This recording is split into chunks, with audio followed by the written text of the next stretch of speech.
성경에서 밤을 이야기할 때는 예기치 못한 고통과 고난의 시간을 밤에 묘사하곤 합니다. 우리가 인생을 살아갈 때에 예수님을 믿는 우리에게는 늘 1년 365일 낮만 있었으면 좋겠고, 밤이라는 고통의 시간은 예수님을 믿지 않는 사람들의 몫이 아닌가라는 생각이 있지만, 예수님을 믿는 우리나 예수님을 믿지 않는 사람들이나 낮과 밤이 공존한다 하겠습니다. 예기치 못한 고난의 순간을 맞이할 때 그때의 마음속에서 드는 힘듦과 고통이 얼마나 크겠습니까? 저희 집에 하나님의 은혜로 새로운 생명을 주셨습니다.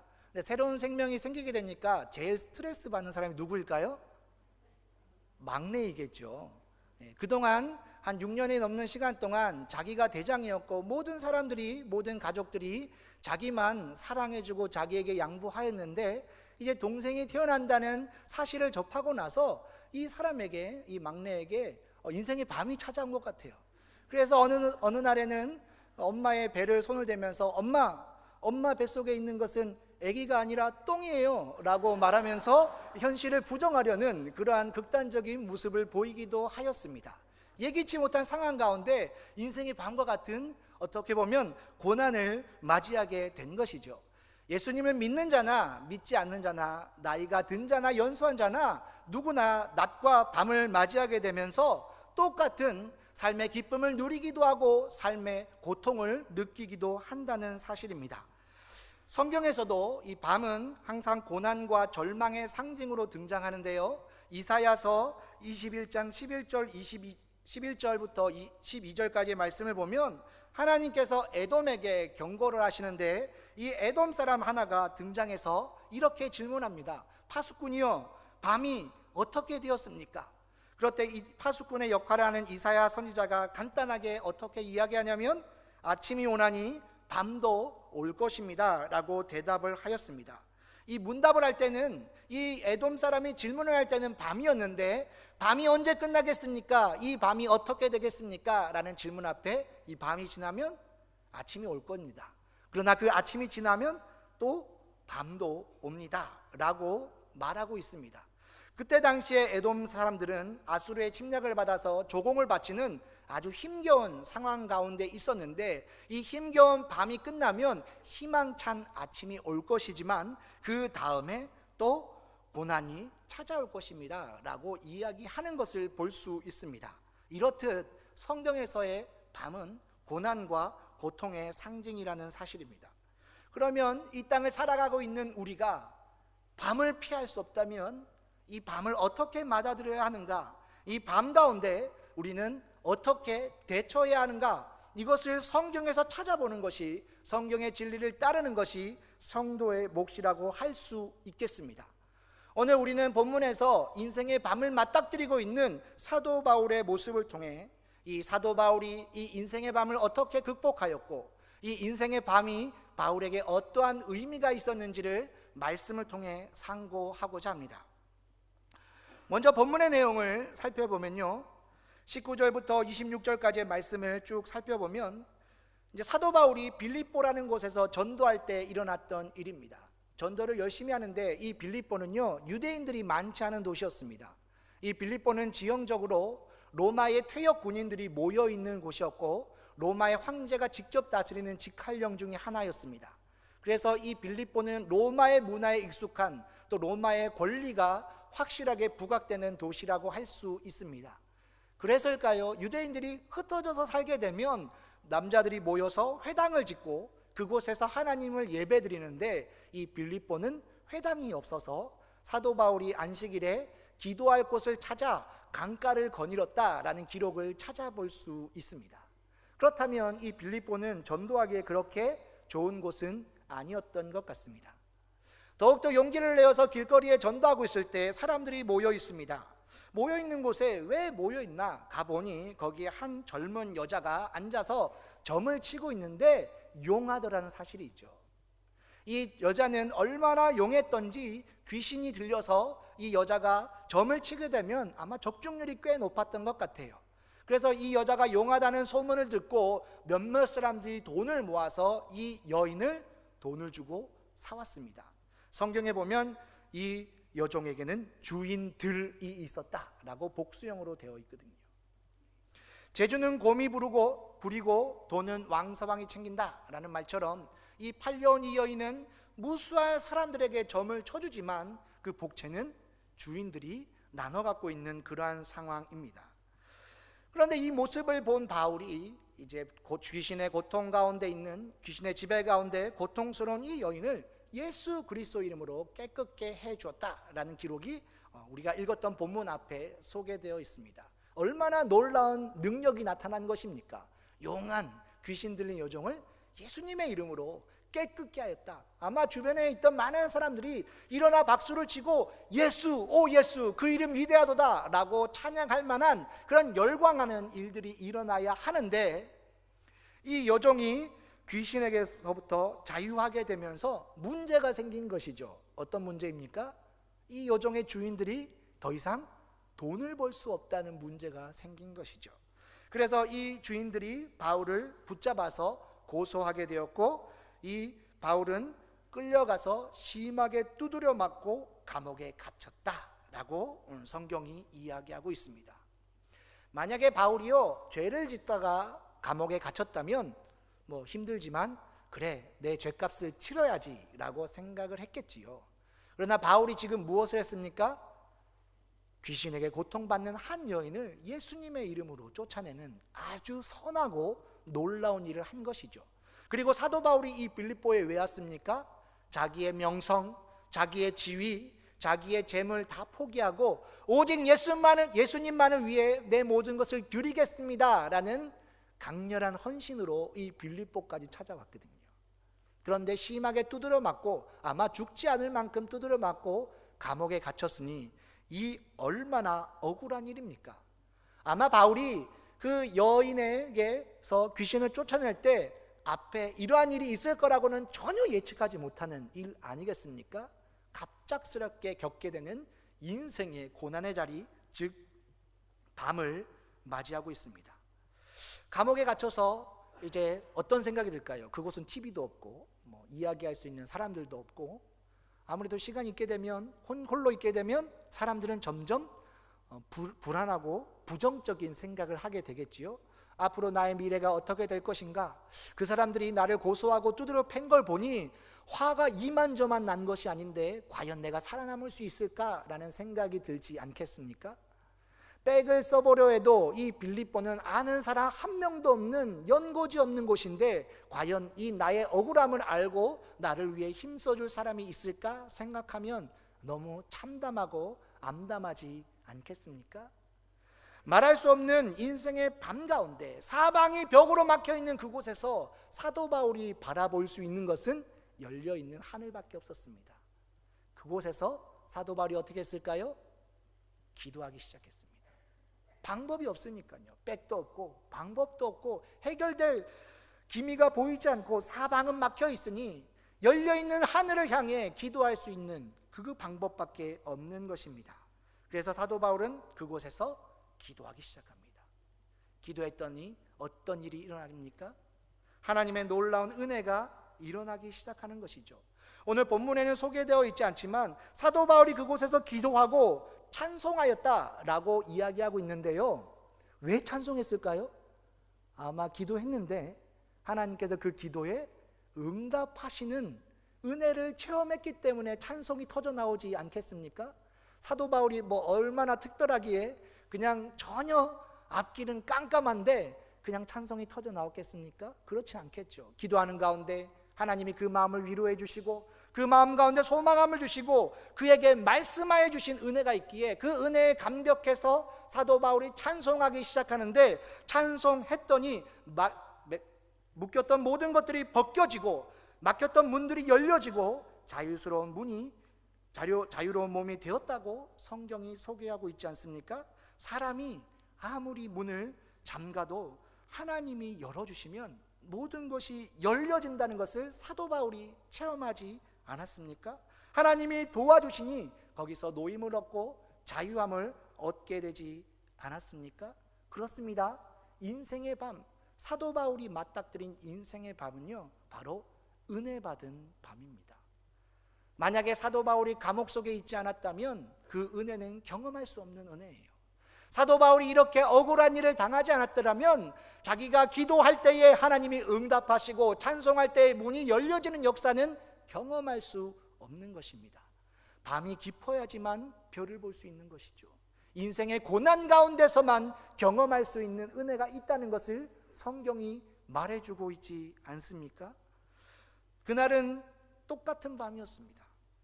그런데 사도 바울은 그 밤을 은혜 받은 밤으로 체험하고 있습니다. 왜 우리는 인생의 밤 앞에 눈물을 흘리고 고통을 받을 수밖에 없는데 사도 바울은 하나님의 은혜를 체험한 것일까요?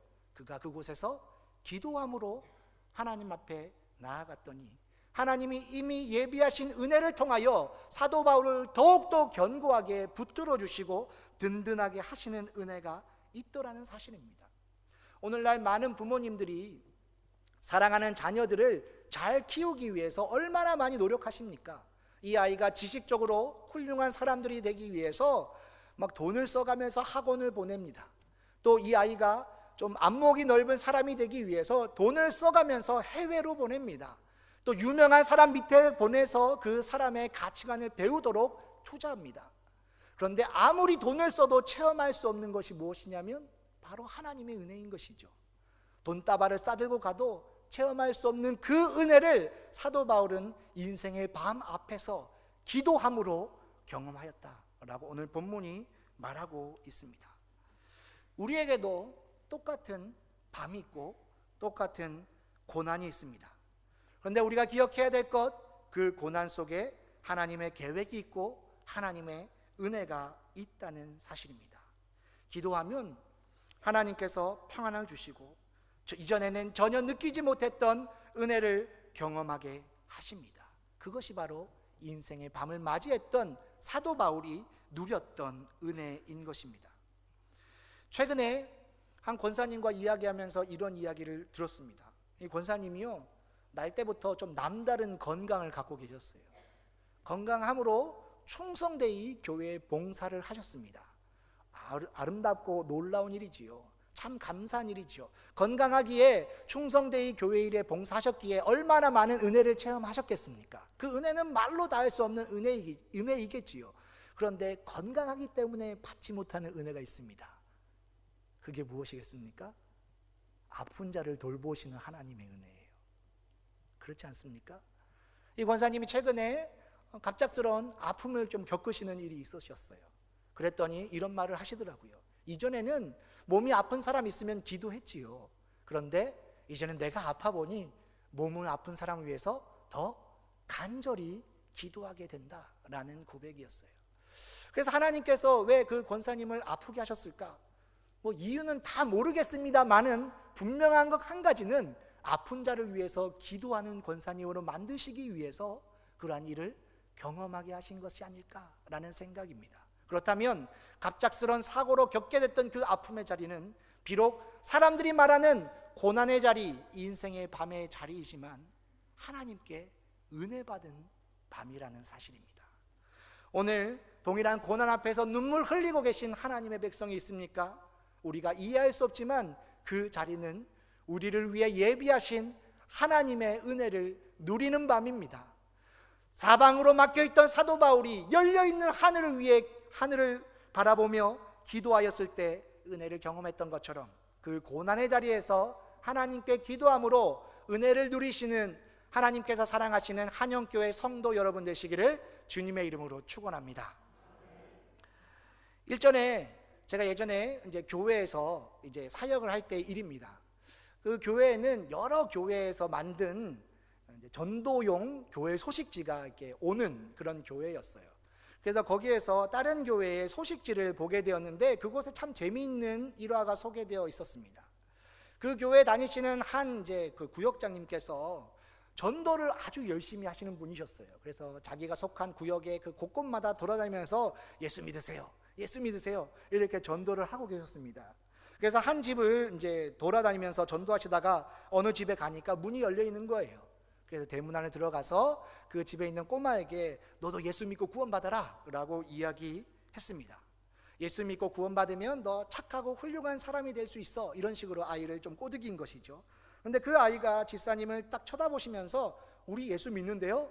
아, 그래? 교회 다녀? 어느 교회 나가? 우리 아버지가 어느 교회 목사님이세요? 라고 이야기했는데 그 목사님이 그 구역장님이 다니는 교회 목사님이셨어요. 얼마나 전도를 열심히 하셨는지 담임 목사님 집까지 가셔서 예수 믿고 구원받으라고 전도하셨다라는 이야기입니다. 그런데 그 이야기를 보면서 이 집사님, 이 구역장님은 도대체 그 마음 가운데 어떠한 마음이 있기에 이렇게 열심히 전도를 할까라는 생각을 한 적이 있습니다. 오늘 본문에서 이 인생의 밤이요, 어떤 밤이 되냐면 예수님을 증거하는 밤이 되었다라고 성경이 말해주고 있습니다. 27절부터 31절까지의 말씀을 보면 이런 일들이 소개되고 있습니다. 이제 옥문이 열려지고 매었던 것들이 풀어나게 되자 잠에서 자던 간수가 깨어나서 옥문이 열린 것을 보고 죄수들이 다 도망한 줄 알고 자결하려 합니다. 왜 자결하려 했냐면 이때 당시의 법률로는요, 죄수가 도망하면 간수가 남은 형기를 채우도록 되어 있습니다. 10년 형기의 죄수가 도망하면 간수가 10년 옥살이를 해야 되고, 사형당할 죄수가 도망하면 간수가 대신 사형을 당해야 했습니다. 이 간수 생각에 죄수들이 다 도망갔으니 이제 나는 사형을 당하거나 남은 인생을 감옥에서 살게 되겠구나. 그럴 것 같으면 차라리 내가 그냥 죽어야겠다라고 생각하고 이제 자결하려 하였습니다. 그런데 자결하려 하던 그 간수를 보고 사도 바울이 소리 질러서 이렇게 말합니다. 내 몸을 상하게 하지 마십시오. 우리가 다 여기에 있습니다. 근데 이 말이요, 이 간수의 마음을 때리더라는 사실이에요. 사실 이 말은 그냥 어떻게 보면 평범한 말일 수 있지만 간수의 생각으로는 이해할 수 없는 말입니다. 누가 감옥에서 생활하는 것을 좋아하겠습니까? 빠져나갈 기회만 있다면 어떻게 해서든지 도망하는 것이 바로 죄수의 마음이 아닐까 생각합니다. 간수도 그렇게 생각했습니다. 그런데요, 모든 것이 풀려났는데 도망하지 않는 산 사람이 있다는 것을 알게 되자 간수의 마음이 흔들리기 시작합니다. 그래서 어떻게 이야기합니까? 바울을 향해 간수가 달려가서 선생님이요, 내가 어떻게 하여야 구원을 얻겠습니까? 이 사건이 간수에게 얼마나 큰 놀라움을 주었는지 그의 인생 가운데 어떻게 보면 가장 중요한 질문이라고 할 수 있지 않겠습니까? 내가 어떻게 해야지 이 삶에서 구원을 얻겠습니까? 이제 사도 바울은 그 간수에게 이렇게 말합니다. 예수님이 참 좋습니다.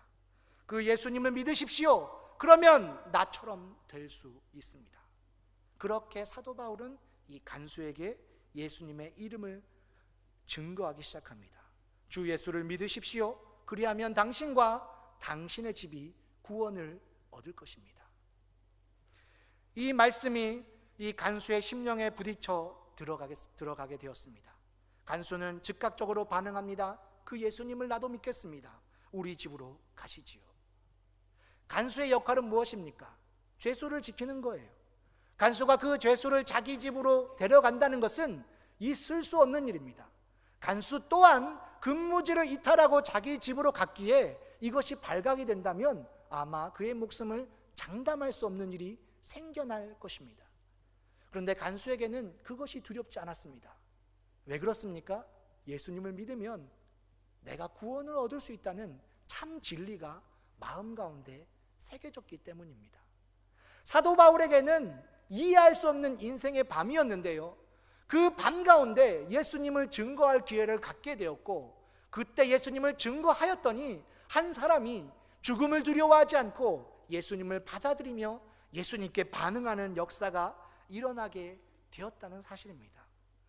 사도 바울에게 억울한 밤, 난감한 밤, 좌절 속에 빠졌던 그 밤, 그러나 그 밤은 예수님을 증거하는 밤이었고, 이 간수가 이후에 이 빌립보 교회에 충실한 성도가 되었다는 것을 생각해 볼 때 이 밤에 일어났던 역사는 참으로 놀라운 역사였다라고 할 수 있습니다. 우리에게도 동일하지 않겠습니까? 모든 것이 다 갖추어졌다면 기도할 필요가 무엇이 있겠습니까?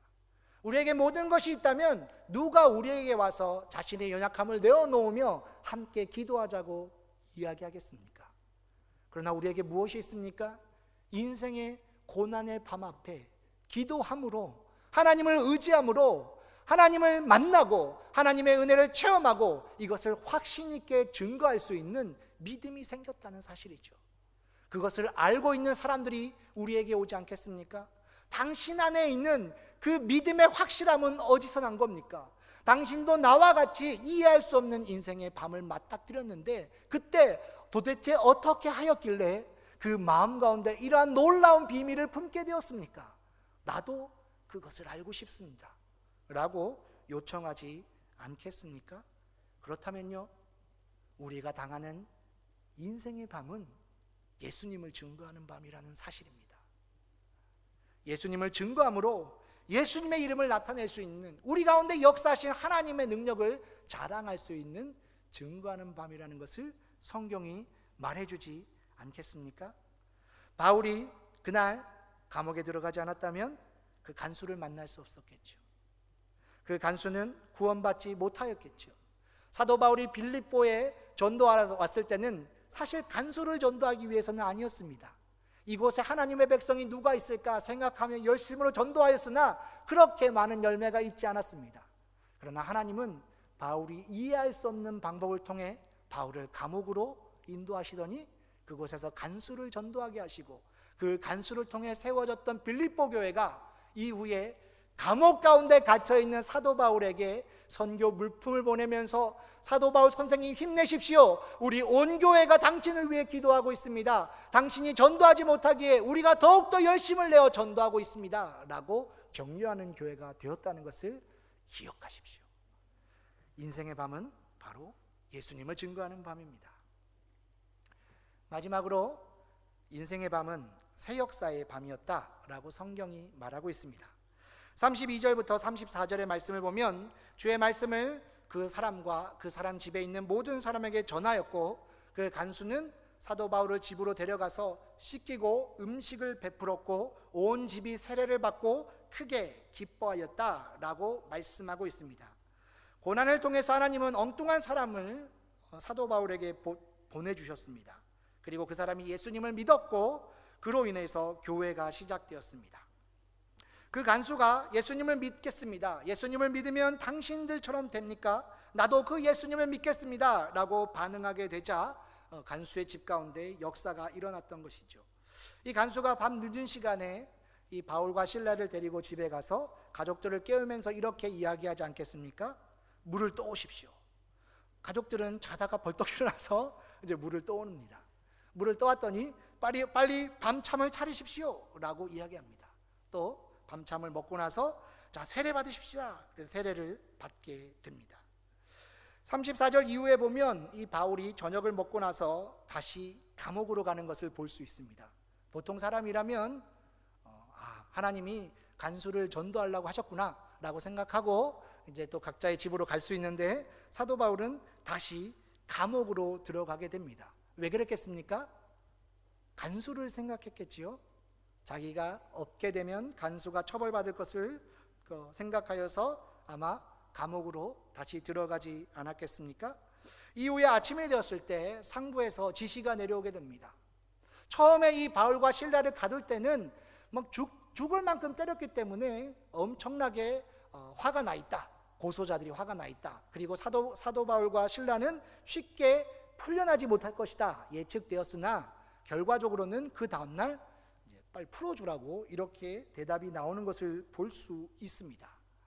우리가 생각할 때에 우리를 감싸고 있는 이 밤의 고난들은 굉장히 두렵게 보이지만 사실 하나님의 계획 속에서는 아무것도 아닌 것 같습니다. 그러나 상부에서 빨리 보내줘라 라는 지시가 떨어졌을 때 사도 바울이 뭐라고 이야기합니까? 무슨 소리입니까? 로마 사람인 우리를 죄를 정치 아니하고 매로 때리고 감옥에 가두더니 이제 그냥 나가라고 합니까? 라고 반문하게 됩니다. 이게 무슨 말이냐면요, 로마 사람들에게는, 로마 시민권자들에게는 특권이 있었는데 그 특권이 무엇이냐면 재판에 대한 특권입니다. 재판을 열어서 유죄로 확정되어야지만 벌을 줄 수 있습니다. 근데 로마 시민권자가 아니면요, 그냥 기분에 따라서 재판 없이 감옥에 가둘 수 있는 것이죠. 근데 사도 바울은 날 때부터 로마 시민권을 가진 자였습니다. 그러니까 정식대로 하자면 사도 바울이 고소당했을 때 재판을 열어서 재판에서 유죄가 확정되어야지만 매로 때리고 감옥에 가둘 수 있는 것이죠. 그런데 바울이 로마 시민권자라는 것을 몰랐던 이 빌립보의 관리들은 재판도 없이 바울을 심하게 때리고 감옥에 가두었던 것입니다. 이 문제를 사도 바울이 이야기하게 되자 무법을 행하였던 로마 관리들이 벌벌 떨면서 사도 바울을 데리러 옵니다. 그러면서 죄송합니다. 저희가 잘 몰랐습니다. 이 일이 문제가 되지 않도록 함구해 주시면 아니 되겠습니까? 그리고 여기 계신 게 저희가 너무 부담되니까 조용히 마을을 떠나주시면 감사하겠습니다 라고 요청하기 시작했다는 것이죠. 아마 오늘 본문에는 기록되어 있지 않지만 그 노잣돈도 여행 경비도 받으면서 좀 가달라고 이야기하지 않았을까 생각합니다. 무엇을 말합니까? 이전에는 이 바울과 실라가 전도하는 것은 오히려 로마의 관리들에게 핍박의 대상이 되고 또 고통받는 대상이었지만, 하나님이 이해할 수 없는 인생의 밤을 만나고 나서 이 복음을 증거하는 일이 오히려 당당해지고 또 권한이 생기게 되었다는 것을 말해주고 있습니다. 이후에 이 빌립보에서 믿음의 씨앗을 받은 이 간수와, 오늘 본문에는 기록되어 있지 않지만 루디아라는 여성을 통하여 이 빌립보 교회가 전도할 때에 얼마나 큰 역사가 있었겠습니까? 로마 관리들도, 빌립보의 관리들도 자기들이 지은 죄가 있으니까 함부로 하지 못하고 그냥 방관하든지 도와주든지 하면서 이 복음의 역사가 잘 일어날 수 있도록 배려하지 않았겠습니까? 이것이 바로 하나님의 방법이었던 사실입니다. 하나님의 방법이었다라고 성경이 말해주고 있습니다. 교회가 없던 빌립보라는 도시에 교회가 세워지고 이후에 이 교회를 통하여 빌립보의 역사가 새롭게 쓰여지는 새 역사가 바로 이 밤에 이루어졌다라고 성경이 말해주고 있습니다. 그렇다면요, 인생의 밤과 같은 지금 고난의 순간을 맞닥뜨리고 있다면 이 순간은 우리의 가정에, 우리의 교회에, 이 한국교회에 새로운 역사를 쓸 수 있는 하나님의 계획일 수 있다는 것을 우리는 기억해야 합니다. 오늘 결론을 지어 말씀을 드립니다. 우리가 인생을 살다가 때로는 이해할 수 없는 고난의 밤을 맞을 때가 있습니다. 하지만 사도 바울에게 이 고난의 밤은 은혜를 받은 밤이었습니다. 평안할 때 받지 못하던 은혜, 고난의 밤에서만 체험할 수 있는 은혜를 받았습니다. 두 번째로 이 밤은 증거하는 밤이었습니다. 고난 속에서 하나님이 사람을 붙여주셔서 그 사람에게 기회를 놓치지 않고 전도하였더니 빌립보 교회를 세우게 되고 교회의 큰 일꾼이 되었습니다. 세 번째로 이 밤은 새 역사를 창조하는 밤입니다. 개인에게도 그 가정에게도 빌립보라는 도시에도 하나님을 믿는 믿음으로 충만해지는 새 역사를 창조한 밤이었습니다. 이러한 동일한 은혜가 우리의 인생의 여정 가운데 약속되었다는 것을 믿고 의지함으로 인생의 밤을 만날 때에 두려워하기보다 사도 바울처럼 승리하셔서 하나님의 은혜를 경험하시는 우리 하나님 사랑하시는 한영교회 성도 여러분 되시기를 주님의 이름으로 축원합니다. 기도하시겠습니다.